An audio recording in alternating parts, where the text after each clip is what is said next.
Hello everybody and welcome to the आज के today in markets के एपिसोड में हम बात करने वाले हैं कुछ इंटरेस्टिंग टॉपिक्स के बारे में।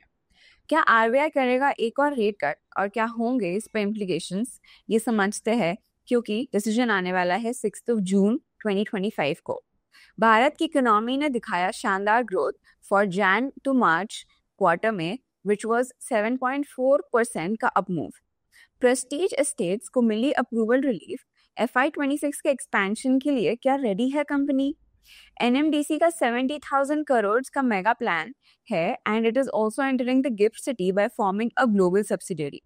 ट्रम्प की energy policy and India UK trade deal से वेल्सबर्न को क्या ग्लोबल ग्रोथ का बूस्ट मिलेगा?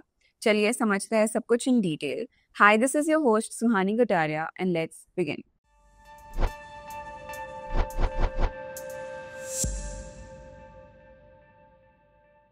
जब इंडिया की इकोनॉमी तेज रफ्तार से ग्रो कर रही है तब आरबीआई ने अगला मूव सबकी नजर में है। जून 6, 2025 को मॉनेटरी पॉलिसी की मीटिंग है जिसमें आरबीआई अपना तीसरा लगातार रेपो रेट कट कर सकता है, जिससे लोन्स और ईएमआई सस्ते हो सकते हैं। लेकिन क्यों लग रहा है कि रेट कट का चांसेस ज्यादा होगा? फर्स्ट, महंगाई कंट्रोल में है। अप्रैल 25 में सीपीआई इन्फ्लेशन सिर्फ 3.16% था, जो जुलाई 2019 के बाद सबसे लो लेवल रही है। आरबीआई के कंफर्ट रेंज 2 to 6% के अंदर है, तो अब ग्रोथ पे फोकस बढ़ सकता है। मतलब आरबीआई इंटरेस्ट रेट कट करके इकोनॉमी को और बूस्ट देने का चांस ले सकती है। जीडीपी ग्रोथ भी अच्छी है। जैन टू मार्च 25 क्वार्टर में इंडिया का जीडीपी ग्रोथ 7.4% रहा है, जो काफी स्ट्रांग है अगर हम थोड़े डिटेल में पढ़ेंगे तो, क्योंकि गुड हार्वेस्ट, पब्लिक स्पेंडिंग और रूरल डिमांड ने इसकी मदद की है। लेकिन फ्यूचर में स्लोडाउन आ सकता है क्योंकि प्राइवेट इन्वेस्टमेंट वीक है, एक्सपोर्ट्स गिर रहे हैं, इसलिए अभी सपोर्ट देना इम्पोर्टेंट है। मॉनसून अच्छा आने का फोरकास्ट भी है। गुड मॉनसून से फार्म इनकम बढ़ेगी और रूरल डिमांड में जंप आएगा। एसबीआई ने तो ये तक भी कहा है कि आरबीआई 50 बेसिस पॉइंट्स तक रेट कर भी सकता है, which is double then expected. ज्यादा रेट कट मतलब ज्यादा liquidity and rural boost. Liquidity already improve हो रही है। आरबीआई ने कुछ दिनों पहले ही बॉन्ड बायबैक किए हैं, मतलब मार्केट में पैसा डाला जा रहा है। बैंक्स के पास फंड की कमी नहीं है, तो रेट कट का ट्रांसमिशन भी फास्ट हो सकता है। लेकिन ग्लोबल टेंशन अभी भी है। China US trade war, Europe का स्लोडाउन और यूएस में हाई इंटरेस्ट रेट्स का रिस्क बना हुआ है, और आरबीआई को करेंसी और कैपिटल फ्लोस का भी ध्यान रखना पड़ेगा। तो पॉलिसी में बैलेंस चाहिए, ग्रोथ भी और स्टेबिलिटी भी। But what does all of this mean for a common man? तो home loan, car loan, personal loan का ईएमआई और कम हो सकता है, तो नए बोरोवर्स के लिए ये बेस्ट टाइम हो सकता है लोन लेने के लिए। रेट कट से मार्केट में पॉजिटिविटी आती है और real estate, NBFC, auto, banking जैसे सेक्टर्स को फायदा होता है। एफडी रेट्स थोड़े गिर सकते हैं, लेकिन बॉन्ड फ्यूचर इन्वेस्टर्स को फायदा होगा क्योंकि बॉन्ड प्राइसेस बढ़ सकती है। But even after all of this, the central bank will remain cautious due to global risks. If the RBI does cut rates, it will be a strong signal that India wants to stay ahead of global slowdown by front-loading growth support. अब आज की अगली news. 2025 के शुरुआत के महीनों में India की इकोनॉमी ने सबको सरप्राइज कर दिया। जैन से मार्च के बीच जीडीपी 7.4% से ग्रो हुई, एनालिस्ट के एक्सपेक्टेशन से काफी ऊपर। पिछले क्वार्टर में ये ग्रोथ सिर्फ 6.2% की थी, तो ये जंप काफी इंप्रेसिव है। लेकिन पूरे फाइनेंशियल ईयर 24-25 की बात करें तो पिक्चर थोड़ा मिक्स्ड है। पूरे साल का ग्रोथ एस्टिमेट 6.5% पे है, जो पिछले 4 सालों में सबसे स्लो रहा है। पिछले साल 2023-24 का जीडीपी ने 9.2% का जबरदस्त ग्रोथ दिया था। बट किस चीज ने इकोनॉमी को सपोर्ट दिया है? रूरल डिमांड स्ट्रांग रही है क्योंकि विंटर हार्वेस्ट अच्छा था। साथ ही गवर्नमेंट ने इंफ्रास्ट्रक्चर प्रोजेक्ट्स जैसे रोड्स, पोर्ट्स और हाईवेज में इकोनॉमी को काफी पुश किया है। लेकिन प्राइवेट कंपनीज का इन्वेस्टमेंट काफी कमजोर रहा। एक रिपोर्ट के मुताबिक प्राइवेट इन्वेस्टमेंट पूरे कैपिटल एक्सपेंडिचर का सिर्फ 33% था, जो 10 सालों का लोएस्ट लेवल है। फॉरेन डायरेक्ट इन्वेस्टमेंट भी हिट में है। 24-25 में नेट एफडीआई सिर्फ 0.35 बिलियन रहा है, मतलब जो 20 सालों का सबसे कम है। बाहर जाने वाला इन्वेस्टमेंट और रिपैट्रिएशन से इनकमिंग पैसा भी न्यूट्रल कर दिया। लेकिन अर्बन इंडिया की दिक्कत क्या है? अर्बन डिमांड वीक हो गई है। हाई अनएम्प्लॉयमेंट और स्टैग्नेंट वेजेस की वजह से लोगों के पास खर्चा करने के लिए ज्यादा पैसा नहीं है। मैन्युफैक्चरिंग सेक्टर भी स्लो रहा है, जो कि ग्रोथ का इंजन जाना जाता है। बट अब आगे क्या उम्मीद है?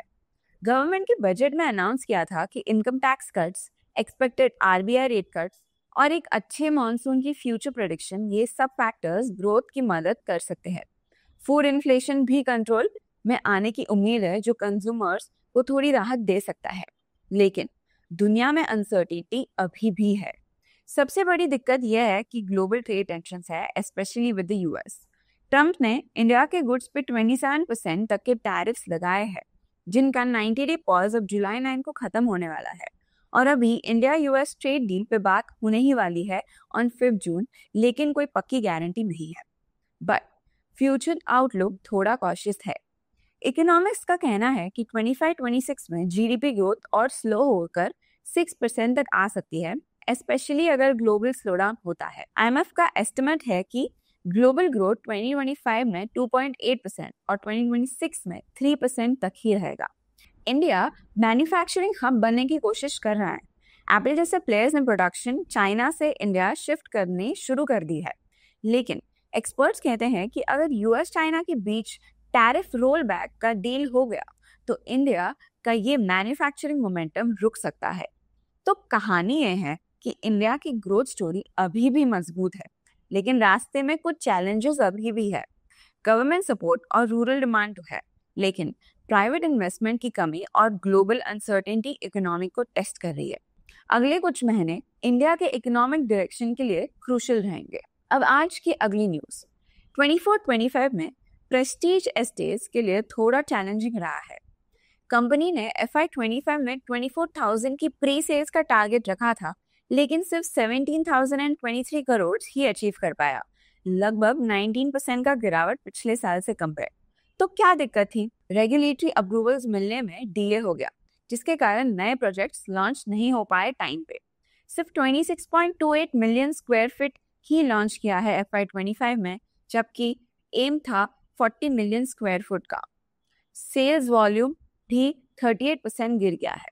प्रॉफिट भी 1317 करोड़ से गिरकर 467 करोड़ हो गया। But there is always light at the end of the tunnel. लेकिन लास्ट क्वार्टर में प्रेस्टीज ने कमबैक किया है। 6,957 करोड़ का प्रीसेल हुआ है, which is a 48% year on year jump. ये ग्रोथ बैंगलोर, मुंबई और हैदराबाद में 4 प्रोजेक्ट्स की वजह से आई है। और सबसे अच्छी बात है कि एवरेज प्रॉपर्टी प्राइस में 35% का ग्रोथ है।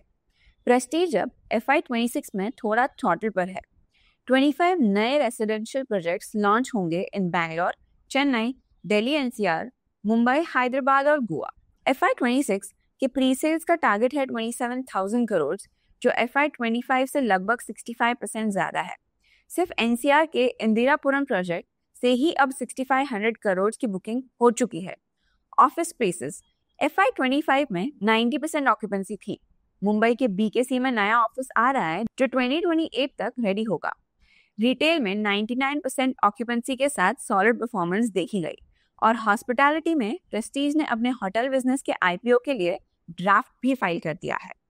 FY25 में प्रेस्टीज को सेटबैक्स मिले ड्यू टू प्रोजेक्ट डिलेज, लेकिन कंपनी ने Q4 में बाउंस बैक किया है। FY26 में aggressive expansion, high value projects और स्ट्रॉन्ग एवरेज रियलाइजेशन देखने को मिलेगा। आज की अगली न्यूज। इंडिया की सबसे बड़ी iron ore company NMDC limited अब सिर्फ आयरन ओर तक सीमित नहीं रहना चाहती है। कंपनी ने अनाउंस किया है कि वो अगले 10 सालों में 70,000 करोड़ का इन्वेस्टमेंट करेगी, जिस पे फोकस होगा क्रिटिकल मिनरल्स जैसे lithium, cobalt, gold and global expansion पर। गिफ्ट सिटी में ग्लोबल सब्सिडियरी भी बनाने वाली है। NMDC ने प्लान किया है कि वो गुजरात के गिफ्ट सिटी में अगले 3 महीनों में एक फुल्ली ओन सब्सिडियरी बनाएगी। ये कंपनी NMDC का सभी इंटरनेशनल ऑपरेशन को हैंडल करेगी, जैसे अब्रॉड माइंस में investment, partnerships and asset एक्वाइंटेंस। Lithium, cobalt और गोल्ड पे फुल फोकस है। NMDC समझ गई है कि आने वाले जमाने में बैटरी और क्लीन टेक का ही है। इसके लिए अब वो सिर्फ आयरन ओर तक लिमिटेड नहीं रहना चाहते। कंपनी ने ऑस्ट्रेलिया और अफ्रीका जैसे कंट्रीज में ऑलरेडी एक्सपेंशन शुरू कर दिया है, जहां लिथियम, कोबाल्ट और गोल्ड मिलते हैं। भारत में भी एनएमडीसी का काफी बड़ा कैपिटल एक्सपेंडिचर का प्लान है। छत्तीसगढ़ में स्टील प्लांट, ताकि आयरन ओर का वैल्यू एडिशन हो सके। आयरन ओर प्रोसेसिंग यूनिट्स, जिसमें एफिशिएंसी और आउटपुट बढ़ाने के लिए नए अपग्रेड होंगे। नए माइनिंग ब्लॉक्स का एक्सप्लोरेशन, ताकि नए रिसोर्सेज मिले और माइनिंग बेस स्ट्रांग हो। अगले 10 सालों में जो 70,000 करोड़ का इन्वेस्टमेंट होगा, उसका मेजर हिस्सा जाने वाला है इंटरनेशनल माइंस एक्विजिशन में, एडवांस माइनिंग टेक्नोलॉजी इंस्टॉल करने में and green mining and sustainable practices में। एनएमडीसी का ये बोल्ड मूव दिखाता है कि कंपनी सिर्फ आयरन ओर प्रोड्यूसर नहीं, बल्कि ग्लोबल माइनिंग जायंट बनने के लिए रेडी है। क्लीन एनर्जी और ईवी फ्यूचर को देखते हुए क्रिटिकल मिनरल्स जैसे लिथियम और कोबाल्ट में आने का एक विजनरी डिसीजन है। ये मूव एनएमडीसी को एक नए ग्रोथ ऑर्बिट में ले जा सकता है। इंडिया के लिए भी ये एक स्ट्रेटेजिक एज ला सकता है क्रिटिकल मिनरल्स के ग्लोबल रेस में। और आज की लास्ट न्यूज, मार्च 25 में यूएस ने स्टील इंपोर्ट्स पर 25% टैरिफ लगा दिया, लेकिन फिर भी वेल्सबर्न कॉर्प ने यूएस मार्केट्स में जबरदस्त परफॉर्मेंस दिखाई। कंपनी का FY25 का नेट प्रॉफिट 67% तक बढ़ा, जबकि रेवेन्यू 19% से नीचे आया। US oil and gas sector में डिमांड हाई थी, जिसकी वजह से पाइप के प्राइसेस भी बढ़ गए और वेल्सबर्न की यूएस स्टील मिल अगले 8 क्वार्टर्स तक फुली बुक्ड है। और कंपनी का करंट ऑर्डर बुक भी 19,500 करोड़ का है, जो काफी स्ट्रॉन्ग पोजीशन दिखाता है। वेल्सबर्न एंटरप्राइजेस, जो इंफ्रा और ईपीसी स्पेस में एक्टिव है, अब वाटर और वेस्ट वाटर मैनेजमेंट में भी तेजी से ग्रो कर रहा है। कंपनी ने 67,000 करोड़ के प्रोजेक्ट आइडेंटिफाई किए हैं for water and road segment. अभी के ऑर्डर बुक में 10,000 करोड़ से ज्यादा के कॉन्ट्रैक्ट्स है। अगले 3 सालों में वाटर बिजनेस को 3x ग्रो करने का टारगेट है, क्योंकि इंडिया में क्लीन वाटर इंफ्रास्ट्रक्चर की बहुत जरूरत है। वेल्सबर्न न्यू एनर्जी ने ओडिशा में 13,500 करोड़ का इन्वेस्टमेंट कमिट किया है, जो ग्रीन एनर्जी के लिए है। एक 1200 मेगावाट पम्प्ड हाइड्रो प्रोजेक्ट है और एक 1000 मेगावाट फ्लोटिंग सोलर प्रोजेक्ट। ये सब भारत के 2030 के टारगेट 500 गीगावाट रेन्यूएबल कैपेसिटी को सपोर्ट करते हैं। ओडिशा भी ग्रीन एनर्जी हब बनने का डायरेक्शन में काम कर रही है। वेल्सबर्न ने सिंटेक्स BAPL को एक्वायर किया 1251 करोड़ में, जो कि प्लास्टिक टैंक्स और वाटर स्टोरेज प्रोडक्ट्स में लीडर है। इस एक्विजिशन से कंपनी का बिल्डिंग मटेरियल बिजनेस और स्ट्रांग होगा। साथ ही वेल्सबर्न वर्ल्ड ने डोमेस्टिक फोकस पर शिफ्ट किया है। टेक्सटाइल, इंफ्रा और वेयरहाउसिंग में 25,000 करोड़ का इन्वेस्टमेंट करने का प्लान भी है। टारगेट है कि अगले 3 से 5 सालों में रेवेन्यू 3x होगा। वेल्सबर्न कॉर्प का स्टॉक भी अपने 52 week high which is at 895 तक पहुंच गया है। और इस सब की वजह से इन्वेस्टर्स में कॉन्फिडेंस भी है, क्योंकि कंपनी ने यूएस में स्ट्रॉन्ग रिजल्ट्स दिखाए हैं और डोमेस्टिक एक्सपेंशन भी अग्रेसिवली प्लान कर रहा है। वेल्सबर्न ग्रुप के साथ एक ग्लोबल और एक लोकल फ्रंट दोनों काम कर रहे हैं। यूएस में ऑयल पाइपलाइन डिमांड और इंडिया में वाटर, इंफ्रा और ग्रीन एनर्जी पे फुल फोकस है। टैरिफ जैसे चैलेंजेस के बावजूद उनकी strategic planning, strong order book और सेक्टर डाइवर्सिफिकेशन उनको आगे बढ़ने में मदद कर रहा है। अब चलते हैं हमारे न्यूज़ फ्लैश सेक्शन की टूवर्ड्स, जो आपको हमारे स्कैनएक्स के न्यूज़ टैब के अंदर न्यूज़ फ्लैश का और एक टैब मिलेगा, जहाँ पे आपको क्विक न्यूज़ का एक्सेस मिल सकता है। जैसे हम देख सकते हैं that the gold prices have risen on a safe haven demand. Gold prices increased on June 2nd with 24K gold trading at 96,192 per 10 grams. And this is due to the global futures in New York rose by $50. This increase is attributed to strong spot demand and fresh position building by market participants. Ongoing conflicts in Ukraine and the Middle East, along with the tariff uncertainty, have contributed to the demand for gold as a safe haven asset. उसके बाद हम देख सकते हैं that the oil prices have jumped by 3% as OPEC maintains output increase. The oil prices increased by 3% on Monday after OPEC decided to keep its July output increase at 411,000 barrels per day, the same as the previous 2 months. उसके बाद we can see that the Trump administration moves to lift restrictions on Arctic drilling. The Trump administration is planning to repeal Biden-era restrictions on oil drilling in Alaska's National Petroleum Reserve. Interior Secretary Doug Burgum announced the policy shift, which would open up new opportunities for oil and gas development in the 23 million acre reserve. The reserve holds an estimated 8.7 billion barrels of recoverable oil. The proposed change would repeal a 2024 rule that designed 13 million acres as special areas with limited leasing. The public will have 60 days to comment on the new proposal. तो ऐसे ही अगर आपको भी कुछ news का quick access चाहिए तो आप हमारे न्यूज़ फ्लैश टैब में जाके उसका एक्सेस कर सकते हो. उसके बाद जाते हैं on our insights tab and let's look at the heat map for today, where we understand today's gainers and losers, where we see today's major gainer is Adani Ports and SEZ, which is up by 2.46%. M&M is up by 1.65%. We can see Eternal is up by 1.21%. We can see Bharat Electronics is up by 0.7%. We can see Bajaj Finserv is up by 0.57%. So these have been some top gainers for today. Top losers for today is Tech Mahindra, which has been down by 1.58%. Titan is down by 0.83%. Infi is down by 0.57%. Tata Motors is down by 1.1%. And these have been some top losers for today. अगर हम FII DII data की बात करते हैं तो as of 30th May, that is Friday, we can see कि FII ने major selling किया है of 6,449 crores रुपये and DII ने buying किया है of 9,095 crores. So हमें बहुत ज़्यादा selling दिखा है by FIIs on Friday. And if you look at the MTF insights, as of 29th May 2025, we can see that the industry MTF book is at 78,647, जिसमें positions add हुए of 6,430 and position liquidated as 6,063. So the net addition is only of 366 crores, जिसमें से जो top exposed shares है वो है Tata Motors, Jio Financial Services, Hindustan Aeronautics, State Bank of India and Reliance Industries.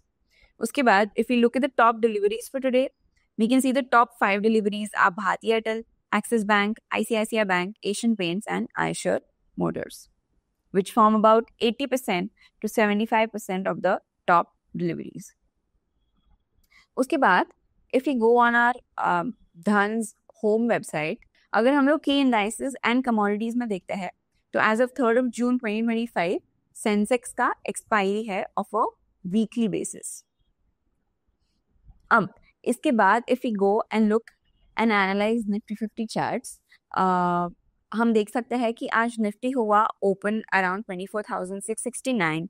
It made a high of 24,754 and it eventually closed around 24,716.